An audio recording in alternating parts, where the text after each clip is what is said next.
This was the very first episode of the Computer Chronicles, broadcast back in 1983.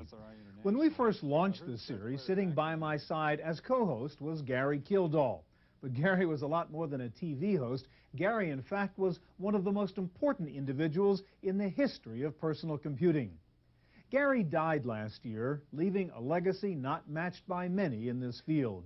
Today, we're going to devote the entire show to Gary Kildall and his role in the development of the personal computer on this special edition of the Computer Chronicles.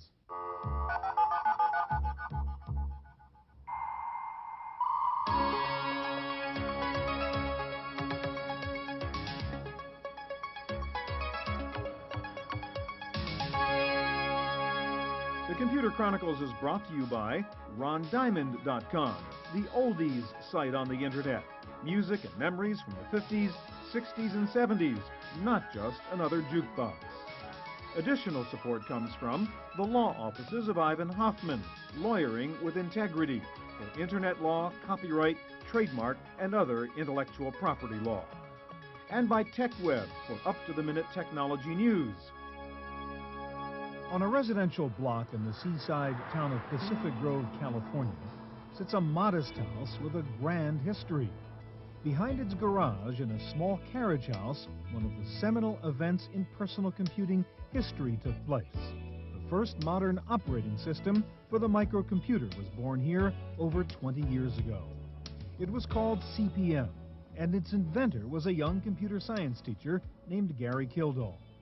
Kildall had started developing his control program for microcomputers, also known as Control Program Monitor, in the early 1970s, when he realized the potential for a general-purpose small computer. He was carrying a portable computer at a time when the desktop PC was just a dream. I met Gary in 1973 in the computer science lab late one evening. He was a young kid, freckled, reddish hair, boyish enthusiasm, was in cutoffs, came into the computer center with a leather briefcase that he flipped open and connected to a teletype, an ASR-33. And that was an entire self-contained computer. It was the first personal computer I ever saw. And I went wild. I wanted to know where he got it, how he got it, what he was doing with it, how I could get one. Gary studied computer science at the University of Washington and went on to obtain a doctorate. He soon moved to the Naval Postgraduate School in Monterey, where he later became a professor. In the 1970s, the seeds of CP/M were planted during his teaching career at Monterey.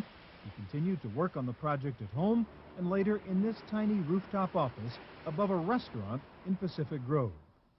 The first thing I heard that Gary did that was really brought to my attention was he invented a programming language called PLM and implemented it for the Intel microprocessors to prove that the 8088 was, or the 8080, I'm sorry, was a real computer and not a controller for microwave ovens, but that it was a real computer.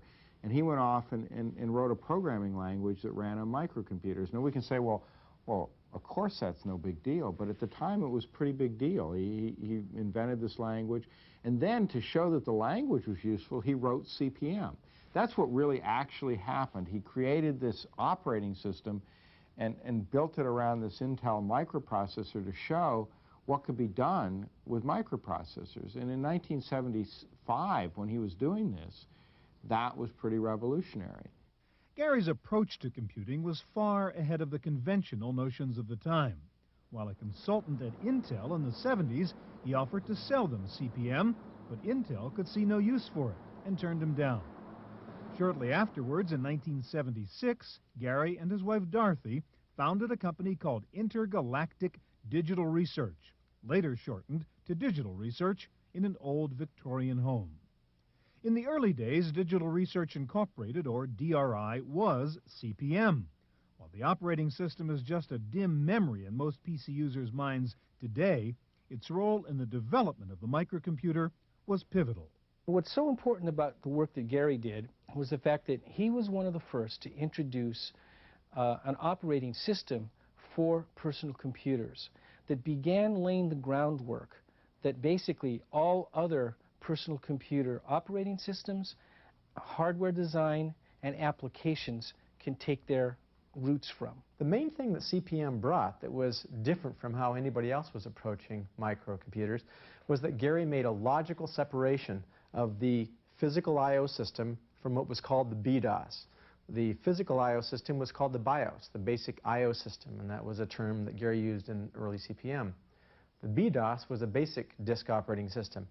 The BDOS was independent of the specific hardware that you had in your microcomputer. By comparison, we were looking at the time of Unix being out as a major mini-computer operating system, and you could not move executables of any application programs from one Unix machine, unless it was an identical machine, to another system. So this was really a remarkable innovation. CPM sold extremely well, and DRI flourished. The company expanded to larger quarters across the street. The number of employees grew from 9 to 24. When a new VAX mini-computer arrived, it was too large to fit inside the building, so the entire structure was lifted off its foundation to accommodate the machine. A beaming Gary told the staff they would all be getting a raise that week. It was a time of skyrocketing growth. By August of 1982, the company newsletter reported that DRI's revenues had grown over 1,000% in the past 2 years. DRI now had 200 employees. CPM was established as the industry standard and the most popular 8-bit operating system in the world.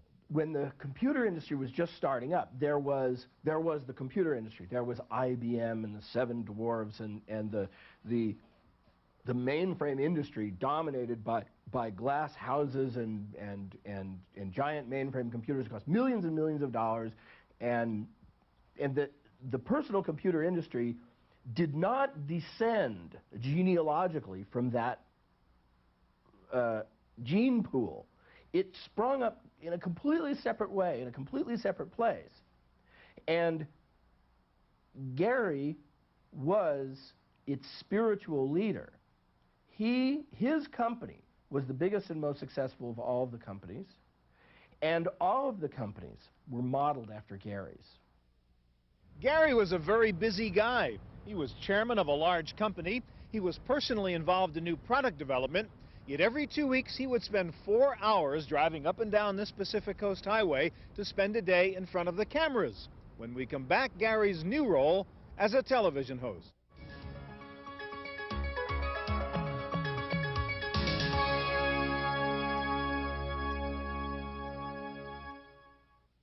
With DRI's business growing, Gary went on to other pursuits, including the role of co-host on Computer Chronicles. His second career as television host lasted over 6 years, during which he provided acute insights into the technology and potential of hundreds of products. While appearing on the program, he also showed off products and technologies of his own that were far ahead of the market, including a multitasking operating system for PCs called Concurrent DOS. What's even more interesting is that all is not quite as it appears, because in fact if you press a little key here, you actually see that there are lots and lots of processes actually running, lots of tasks running here. And in fact on these serial terminals even themselves, I can hit a key on this one, for example, and find that I'm running DBase 3 at the same time. So what we're seeing here is the ability of the IBM PS2 Model 80 as a 386-base machine in conjunction with concurrent DOS 386, its ability to run both standard DOS applications, because the operating system is completely DOS compatible, but to be able to run multiple DOS applications and to allow shared access to them. DRI also had one of the first graphical user interfaces called GEM. I'll open up a pre-prepared graph, and we'll see what the combination of text and graphics look like. I'm going to go to a full screen here. You can see here's the final result of putting it together, text with graphics. And I'll just go ahead and send this to the output device. In this case, we're going to just use a screen, but it could be a slide maker or overhead transparency maker, whatever it happens to be. And well, I think that his interest was in, first of all, showing that digital research was still the leader and not, and that we had, since graphical environments were sort of becoming hot, if you will, and you know, the Lisa hadn't really been successful, but word on the street was, you know, Macintosh is coming, and the fact that he could go and show a multitasking, graphical-oriented environment running as a digital research project that no one knew at all that we were even working on. I think he appreciated the kind of surprise factor of that, and I remember him coming back and saying that you know, Bill Gates and other people were at this conference that Esther Dyson had, and they were like, eyes were like glued to the screen trying to, you know, see what that was going on. So I think we put some fear in Microsoft, and I think Gary liked that. Gary's pleasure at beating everyone to the starting gate with new ideas may have been personally satisfying, but it was also risky. By revealing DRI projects, he was also divulging information that could be appropriated by other companies. And this created a unique ethical situation for Gary and his chief competitor. I really believe that on a scale of 1 to 10, 10 being ethical, Bill Gates is about a 9. I think that there are some other corporate presidents out there that are about the 3s and the 4s. I don't want to be an apologist for Bill Gates, but I'm saying that Gary is just on a different scale. His ethics is a different scale. And what happened is Bill used his ethical scale, which was a darn good one. And Gary used his ethical scale, which is a darn good one.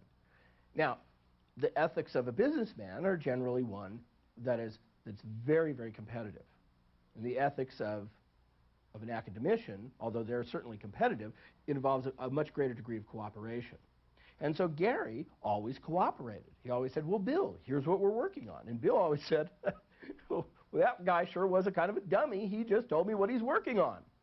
I don't think Gary was really driven to be a businessman.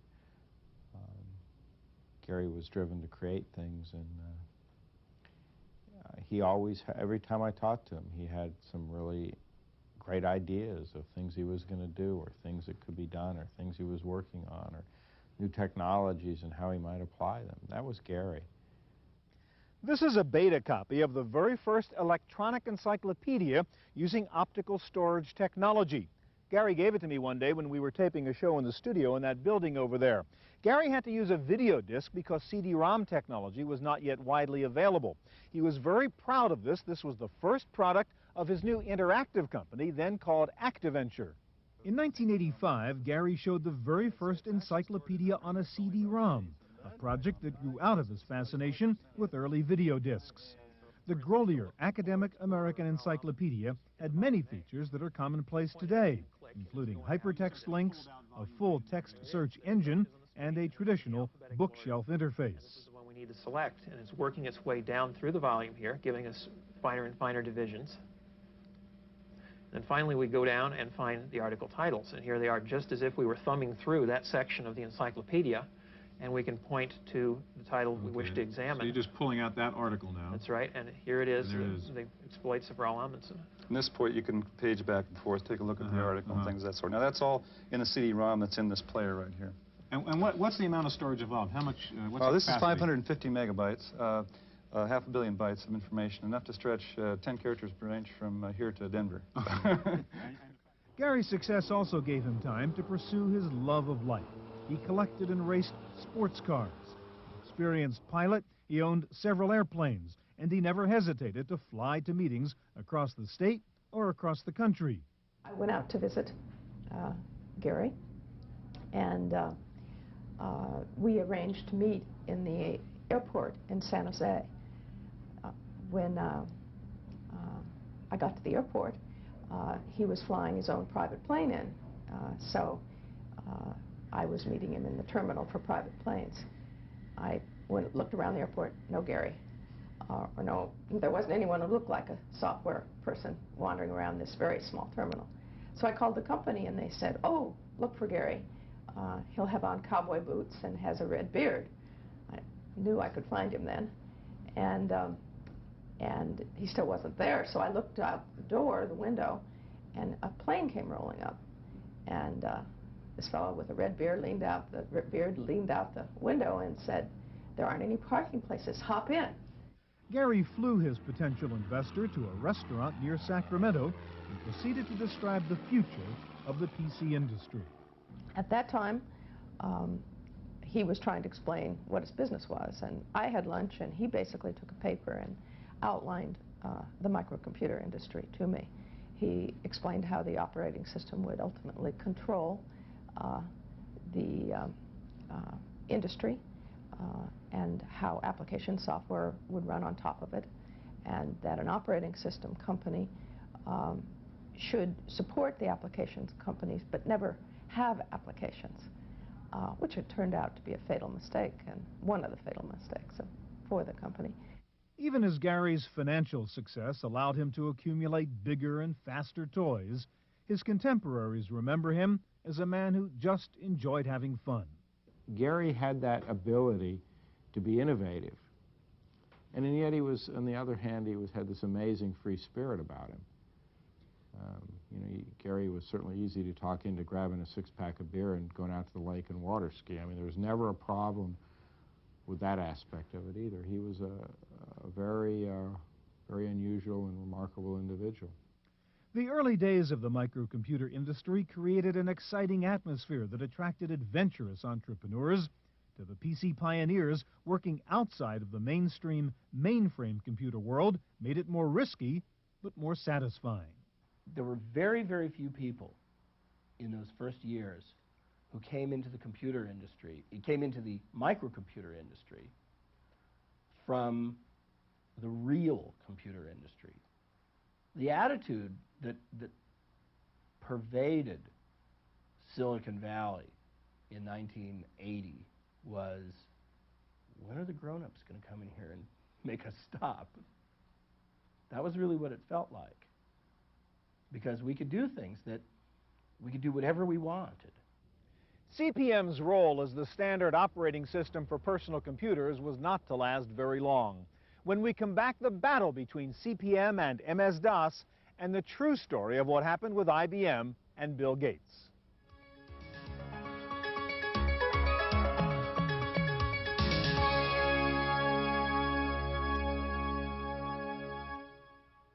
Despite his varied talents and accomplishments, Gary Kildall was perhaps best known as the man who chose to go flying on the day IBM came calling. It was the event which dogged him his entire life, and it has become a legend in personal computer history. But his friends and co-workers alike agree that the story is mostly myth, and that the facts are very different. Gary and I were scheduled to go that morning up to meet with Bill Godbout, who was one of the early people in the microcomputer industry building an S100 system, and we were delivering him CP/M documentation. So Gary and I, as the story goes, were in fact flying. We flew up to the Bay Area, up to the Oakland airport, delivered the software to Bill, and flew back down and joined the IBM meeting. We were there for the meeting later in the afternoon. By that point in time, things had already gone a little bit wrong. IBM had come into the meeting. They had a what I would call a unidirectional non-disclosure agreement. The idea was that Digital Research was to agree that they had never met IBM and the meeting hadn't occurred, and yet everything that Digital Research disclosed to IBM was intended to be public domain. That was the way the agreement was structured. IBM also wanted to buy CP/M outright for a flat fee and rename it PC-DOS, terms that were unacceptable to DRI. IBM then approached Microsoft and tried to license its clone of CP/M called QDOS. When IBM discovered that it might be facing a copyright lawsuit, they returned to DRI and struck a deal. DRI agreed to let IBM sell both CP/M and Microsoft DOS side by side, and to let the market decide which was best. But the deck was stacked. I can only tell you that we were quite shocked to see that the price for PC-DOS was $40 and the price for CP/M 86 was $240. We were given no indication at all whatsoever until it was actually rolled out that they were going to do a 6-to-1 price difference. So in fact, IBM did let the market decide. It was pretty hard to imagine that somebody could justify buying CP/M 86, which had very similar functionality to PC-DOS, when there was a 6-to-1 price difference. Some industry people have pointed to this incident as a turning point in PC history, and the moment that guaranteed the demise of CP/M and the rise of MS-DOS. Others have pointed out that it somehow changed Gary professionally and personally. The frustration that I think more and more frustrated, and to a degree I have to be honest about, embittered him some, in later years was the fact that he continually had this comparison thrust on him. That anytime he would have an interview or meet a company in a business context, there were the frequent questions: did you really go flying when IBM came to visit? What really happened? So that would frequently be asked, and that was always a frustration, because Gary was a person that I think was very proud of his achievements, of the fact that he actually was instrumental in building this open architecture that we have in the industry. I think Gary's view was that what happened. I think he, if anything, regretted that people didn't appreciate the contributions he made. I think all people who are really driven to do something and who are very bright spend some time wondering about the ones that got away. But I think of all the people I've known in business, Gary worried the least about the ones that got away. DRI's loss of the IBM contract was Microsoft's gain, and the beginning of Microsoft's ascent to software stardom. But the reasons for IBM's decisions are still fuzzy and subject to different interpretations. I think what really changed the perspective from IBM's standpoint had to do with the fact that when Gates got involved, he basically said, look, we'll do whatever you need. We'll put energy, we'll put people, we'll work as hard as we can to make this happen. As opposed to the way Gary Kildall and his folks looked at it, which was, oh, here's another project. Remember, Kildall had already reached a certain level of success at that point, where at this particular time, Gates and the folks at Microsoft were in their very early stages. But I think that there's also some, I don't think blame's exactly the right word, but some responsibility goes to the customers as well, because if IBM had not put all of their eggs in the Microsoft basket, they wouldn't have the problem that they do today, trying to sell Warp against, an OS2 against the monster that they kind of created. Whatever the reason, the competition between DRI and Microsoft seemed to become a personal battle between Gary Kildall and Bill Gates, at least in the public eye. Well, Gary always considered Bill Gates a very good friend. In those early days, they all they all were very friendly with each other and cooperative. And certainly Bill Gates says today that he sent IBM to DRI when they were looking for the operating system. I was on a panel that Ben Rosen put on for the Rosen Forum in those very early days. And Gary got up and talked about what his plans were for CPM and where the company was going, and then made a comment. Well, this is a very large market, and there's room for lots of companies. And Bill Gates interrupted, and he said, no, there'll only be one company.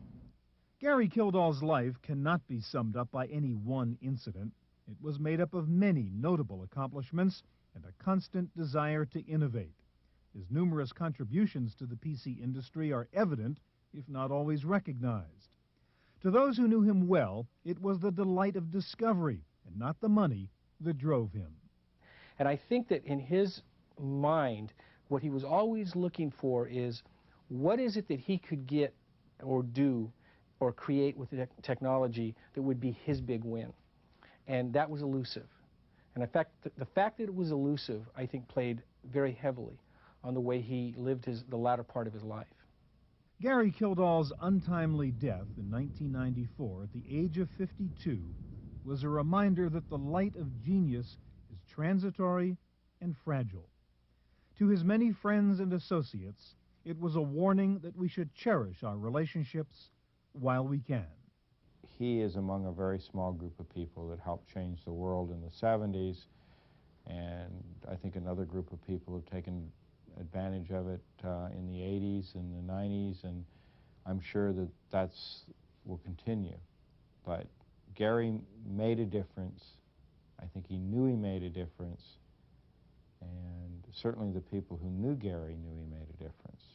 I think at this point in time it would be a shame to have Gary forgotten as being a person that was instrumental to the growing of this whole industry itself. Gary was somebody that had an infectious enthusiasm.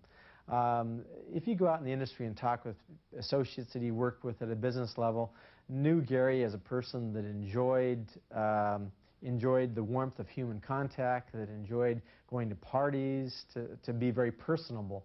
He was not somebody that restricted his focus to just the decision makers and the people that were leading the businesses and whatever.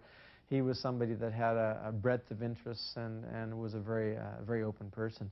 So I think it would be a real loss if all that the industry remembers about Gary is he was the guy that was flying the day IBM came, because he was a much more of a person and contributed a great deal to this industry.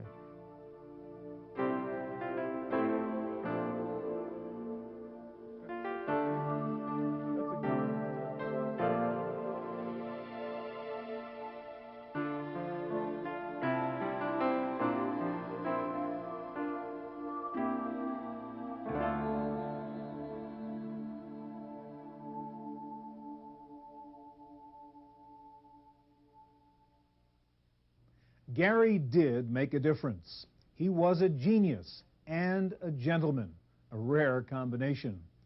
Gary did make a lot of money, but he was driven by an honest desire to create new ideas that could expand the human potential. For the Computer Chronicles, I'm Stewart Cheifet.